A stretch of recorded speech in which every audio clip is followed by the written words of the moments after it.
See you na guys. Good morning, good afternoon, and good evening po muli sa inyo lahat. So ito muli ang inyong lingkod, Batang Elio, and tayo nagbabalik para bigyan naman po ng reaksyon ang upload po ni Kalinga Prab tungkol sa every na nga ba ito or hindi pa. Okay, sa totoo lang, meron pong comment dyan si Kalinga Prab po na wala pa namang official na announcement na tuloy-tuloy na ito.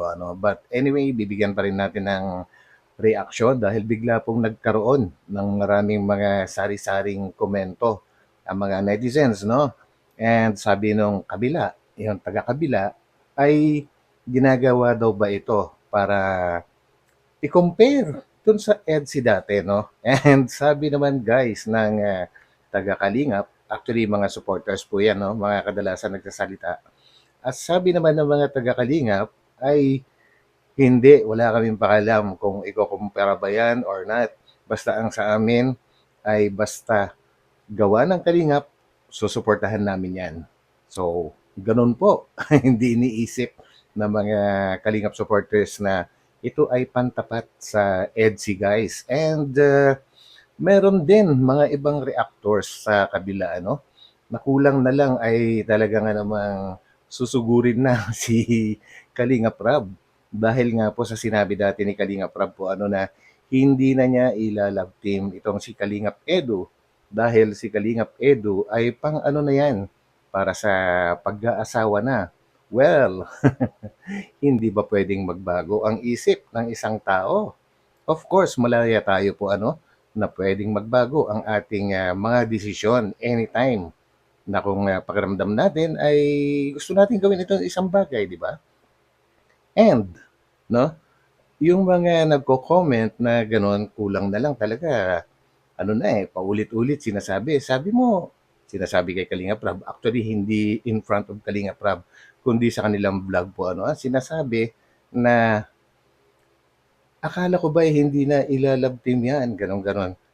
Grabe, no? Grabe naman yan. Akala mo naman ay meron silang pinirmahan, nakasunduan, para naman na halos sumbatan na nila si Kalinga Prab. Kung may pinirmahan po silang kasunduan na hindi na talaga ilalab team si Kalinga Pedro, well, may karapatan po kayong magsalita na isumbat kay Kalinga Prab yan. Pero kung wala naman, sorry na lang kayo guys. So ito guys, and marami rin nagko-comment dati nung nag-umpisa pa lang na tumunog itong Edri way back mga siguro may isang buwan na na hindi natutuloy or hindi naman nangyayari kumbaga. Marami din nagsasabi na hindi sila bagay. Bakit? Si Bridget daw ay madaldal at itong si Kalingap Edo naman ay tahimik. So, hindi daw bagay. Nako, well, depende siguro sa kausap ni Kalingap Edo yan, no? Kung may sense naman siguro mga kausap niya, maaring sasabay yan. Ganon. So, tingnan natin guys ha. Samahan po rin niyo ako hanggang dulo ng video na ito kung talaga nga bang matatameme itong si Kalingap Edu kapag kasi si Bridget na ang kausap niya or kaharap niya. So, samahan po ninyo ako and huwag kalimutang pindutin ang like button guys. So, let's go! Go ahead. Ay, kala ko siya na yung kanina. Uy!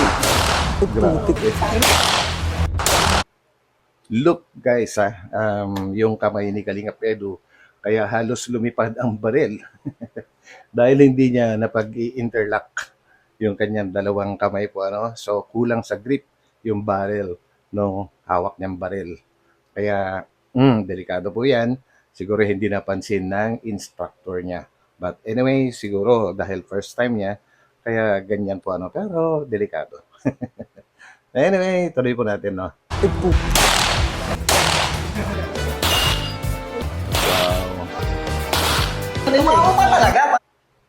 So yun, in relation sa ating thumbnail, umpisa pa lang ay putukan na. So yun na po guys, nagkaputukan naman po talaga. But anyway, ito ang bibigyan natin ng pansin. Itong pag-uusap nila kung hindi nga ba talaga makakasabay si Kalingap Edu kay Bridget dahil sabi nila madaldal daw at matatameme lang daw si Kalingap Edu. So, Tingnan natin. Ano talaga yung gusto niya mangyari? Ano? Na nakaabala tayo sa kanilang dalawa? But, Yan, alis na kayo. Bridget. Kain ka. At sigurado, nakakagutom magpara-firing, nakangari baga. Kailangan mo maging malakas. Tingin siya. Isa lang ha. Bumalik ka pa? may ads eh. Hmm. Pero alam mo, Kuya Eds, parang nakakahanga din yung mo kasi nga, ang tatag mo sa mga nangyayari sa social media, ang dami ko sinasabi sa'yo. Like, paano mo nagagawa? Yan mo ang sekreto mo sa ganyan. Hindi naman porket nakangit, kaya sana yung matatag.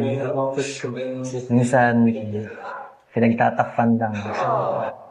Minsan Okay. kasi parang wala naman tayong magagawa, kundi yun lang diretso lang at magpatuloy. Pero di Move naman forward. parang wala lang sa akin na ako, parang lagi akong matatag. Siyempre, lagi nakakaramdam din ako ng hirap. At kahit sino naman siguro. Isa ko, Kuya, like, So, yun. Yun na kagad. May napansin na kagad tayo, guys, no? Medyo, parang kinakabahan or ninenervyos si Kalingap Edo. Medyo nauutal ng kaunti, no? Pero siguro dahil hindi pa sila sanay sa isa't isa. But, ang galing din ni Bridget, guys, kasi magaling siyang sumalo, ha? Kumbaga, hindi niya inaantay na tumagal na walang pinag-uusapan, no? Sumasalo siya. So, tingnan naman natin kung si Kalingap Edo ba ay marunong ding sumalo. Yan. pag may mga gumagano sa akin sa parang gusto ko agad itama kung ano yung sinasabi nila. Alam mo po yung feeling na siyempre, mali nga po yung sinasabi sa'yo. Gusto mo talagang i-correct yung napipigilan na yung sarili ko. Ay, mapipigilan. Pero minsan talaga, zero lang naman na may may napupuna ako sa mga nag-comment. Mukhang palagi eh. Palagi. Hindi. Ayun, guys, no? So far, okay naman. Kumbaga, merong nag-jive naman yung pag-uusap po nila, ano? Kumbaga, walang mahabang puwang na walang pag-uusap na nangyayari. At halata naman na hindi to kinakat, no? Kasi consistent naman yung video. Mahalata kasi yan pagka kinakat, no? Nag-iiba yung mga movements, malayo yung movements ng bawat isa, no? So, tuloy. Minsan lang kapag talagang, yung Minsan parang, everyday. uy, hindi nade-deact na nga ako eh. Minsan dine-deact ko na yung mga yung account ko para wala akong nakikita. Tapos na-reactivate nila ako kapag may event ako, ganyan. Yan.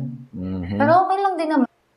So yun naman yung pagkakaiba nila ni Kalingap Edo, ano? At napansin natin, base sa kanilang pag-uusap at pinag-uusapan, si Kalingap Edo ay matatag dahil kahit ang dami-daming ibinabato sa kanya ng kung sino-sino, ay kaya niyang manatiling tahimik at hindi siya pumapatol, no? Ito naman si Bridget ay kagaya ng sinabi niya, parang gusto niya kaagad i-correct ang mga maling sinasabi sa kanya. So, yun guys, no? Minsan, minsan tama, minsan may disadvantage din kapag lagi mong pinapatulan yung mga nambabato sa iyo ng mga hindi magagandang salita kasi po ang mangyayari niyan magmumukha kang magmumukha kang defensive, hindi po ba? Pero kapag katulad ng ginagawa ni Kalingap Edo, kahit anong sabihin pa nila ay parang wala lang, ay yun, mas madaling magsawa ang mga bashers kapag ganon, di po ba? So, tuloy. Ito naman nabasa ko na. Kasi lalo na ngayon, lately, yung sa last po na vlog natin, parang mas lumalabas na po yung mga tao na, ayun, yung parang nag-grow na po sila sa akin, parang gano'n. Kasi dati po parang close po sila sa kung sino ako. Pero ngayon po may mga Mas tao. nakakaunawa na. Opo. Sa'yo. Parang, di na po nila ako nakikita na. Sabi po kasi nila dati, parang ang strong daw po na personality ko, gano'n. Pero ngayon po, parang naigat sila kung bakit po ako gano'n.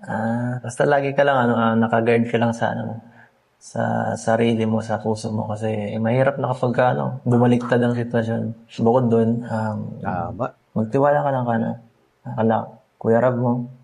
At may problema, mag-open ka sa kanila kasi hindi ka naman papabayaan yan eh. Kami din, kung mga gay boys, kung sakali, kung may tutulong. Sabi ka lang at siyempre dito baga, pamilya naman tayo eh. Sabi mo.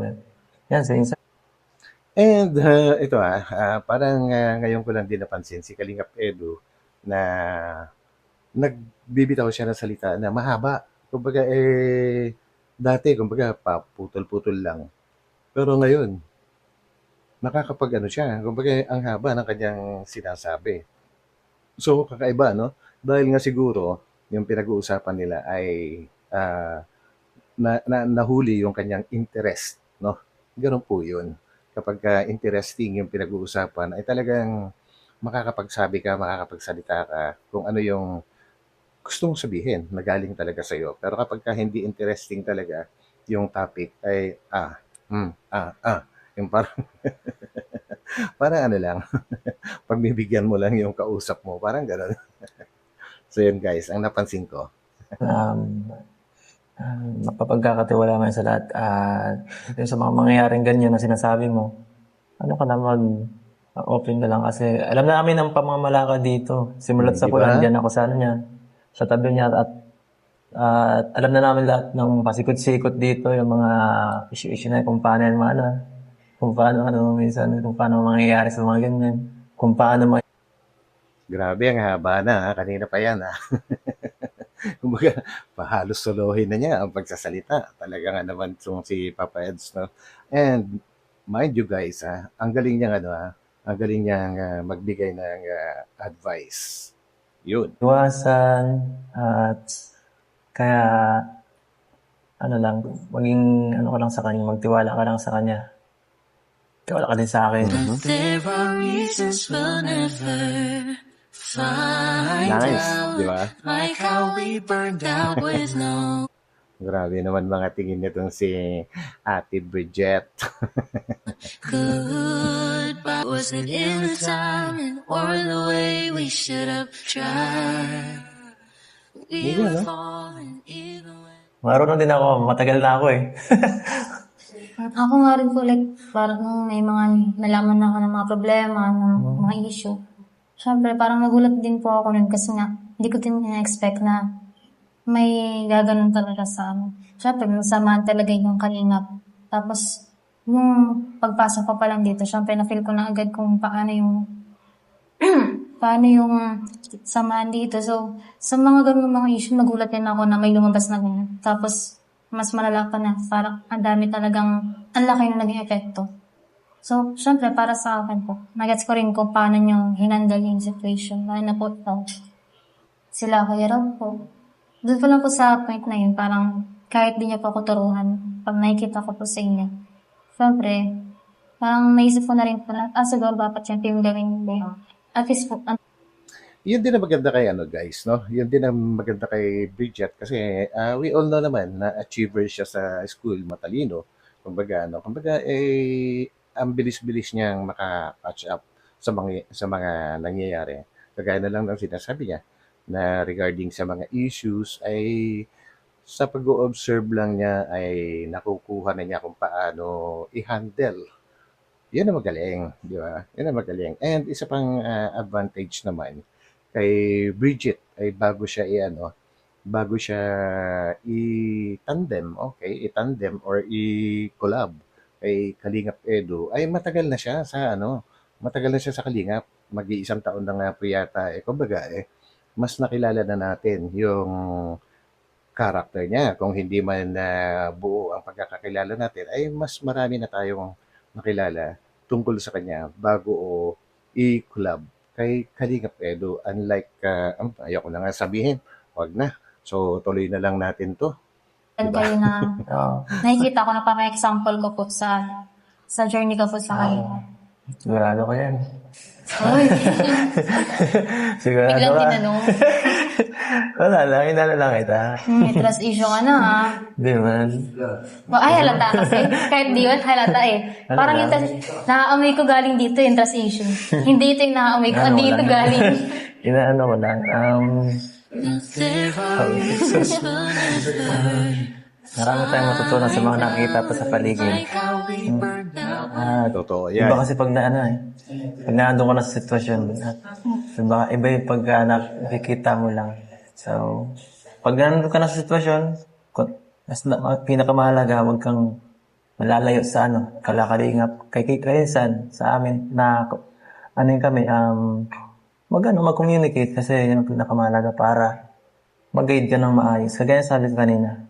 Kasi iba yung madaling parang pwedeng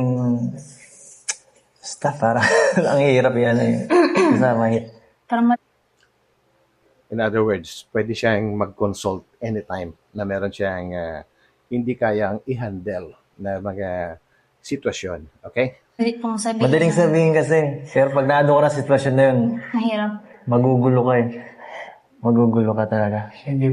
Kaya nga po, nabibilib yun. ako sa... Oh, Siyempre po. Ano po? Grabe naman. Yun lang, kumbaga, talagang normal yung mga kilos nila guys. Na kapag every time na magkakatinginan ng mata sa mata, medyo bawi ka agad. Itong si Bridget, no? Siyempre, mahirap na pag nakipagtitigan siya kay Papa Eds. Baka ma-inlove siya. Oy, joke lang guys, joke lang. So, tuloy. Respeto na lang po. Respeto. Sanay po kasi ako kuya na lang. Kaya nabibilib din. Sabi sana ako ng po. Kaya nabibilib din mo kasi ako yan. Kasi nga, nakaya mo yun na mag-isa ka. So, andyan sila Kuya Rab. Kalingap. Siyempre, nasa iyo yung focus talaga ng mga nangyari. Kahit, siyempre, Totoo yun. karang gets ko yung point ko, Kuya, kanina na kapag andyan ka sa situation, yun talaga yung parang ang hirap. Kasi ikaw yung nasa spotlight ng pero, Diyan actually diyan natitest kung gaano katibay isang tao eh. Madali lang talaga magsalita. Kagaya ng mga nasasabi minsan ng mga bashers or mga ibang netizens, dapat ganito, dapat ganyan, madali lang yan. Pero once na ikaw mismo yung involved or nasa sitwasyon, doon na malalaman kung kung kakayanin mo ba, malalagpasan mo ba yung pinagdadaanan mo ng maayos ka, baka naman mawindang. Ang maganda kasi sa Kalingap lang guys is nagtutulungan, no? Kapag merong issue sa isa, kumbaga hindi nila pinababayaan 'yan, no? Sa mga advices and iba pa, tulad na lang ng mga ginagawa ni Kuya Val na pagtatanggol. 'Yan. So, 'yun ang maganda. sa mga nangyari po na yun, pero sa mga nangyari na yun, Kuya, alam ko na malalampasan mo rin yun kasi nga, kumbaga, nangyari na yung bagay na yun na parang never natin naisip dati. Sa mga susunod na mga taon, ganyan, sa mga times, kung naka-overcome ka na dun, mapapa-take ka na lang na at least naranasan mo na yun. Di mo na kailangan siyang maranasan sa buhay mo na nasa point ka na andyan, like, parang successful ka na. Kasi ngayon pa lang, parang nababawasan na yung mga tao sa buhay mo, Kuya, na deserve talaga nakasama sa taas. Gets niyo ba yun? Gets niyo ba yun? Dahil sinasabi. Yeah, ganun.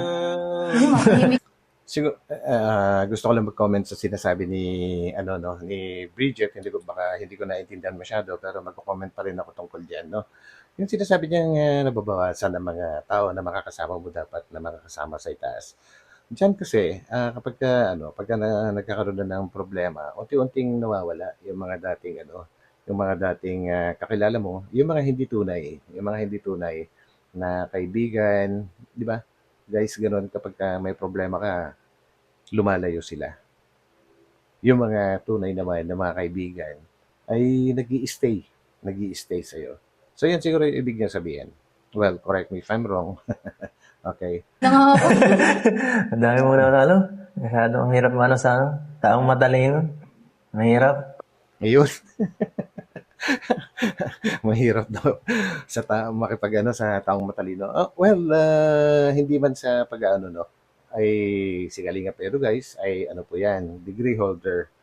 Hindi man siya siguro kumbaga hindi siya nagyayabang, pero sigurado na may karunungan yan, tinatabi lang or tinatago lang. Di ba? Oh, my love. Gusto ko ano lang eh. Okay ka lang? Such a Okay ka lang, okay nga, ayos. Samahan mo lang ako sa ano. Samahan mo lang ako sa ano sa With the sitwasyon na to. winter comes the At ngayon, ice, hindi the mo alam snow. mag-explain. But I'm here to Minsan kasi mas maganda lang ano. Kailangan ko lang taong ma-stay sa ano. Or sasamahan sa problema. Ano, sa ganitong panahon. At minsan masama, mapagsabihan din ng problema. yeah. No, ano ba ang hinahanap ni Papa Ed? Mapapangasawa na ba guys? Kailangan lang daw niya ng isang tao na makakasama pagdating sa problema or mapagsasabihan ng problema, yung mga ganun. Wala, nag-i-stay lang naman dyan. Is, kaya na sinabi ko, yung tunay na kaibigan or nagmamahal sa'yo. So yun yung ano, yun yung parang nagpapahapyaw na yata itong si Papa Eds kaagad. Guys, sana, pansin nyo ba yun? Kumbaga, nagbibigay na siya kaagad ng pointer. Grabe, masyado na yata advance yung aking pag-iisip. Anyway, tuloy natin to. Parang Ayoko ng payo-payo, nakakapagod. Ang dami na payo sa akin. Araw-araw na. Pura na ako. Nainis ko pala sa akin. Nalalayo na ako dito. Di ba, man? Parang enough na po yung ano. Parang enough na kuya yung presence sa'yo. Sana sa tabi. Okay na yun. Mas matimbang sa akin yun. Ang ganito. Okay na. Kahit ang dami ko sinasabi. Nakinig naman ako.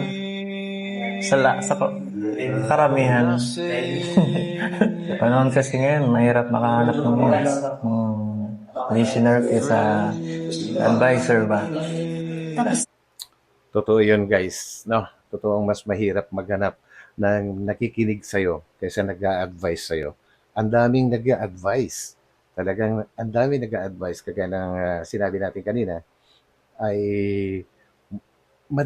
madaling mag-advise pero once na andun ka na sa sitwasyon, ay hindi mo na alam kung kaya mo bang lagpasan ito, no?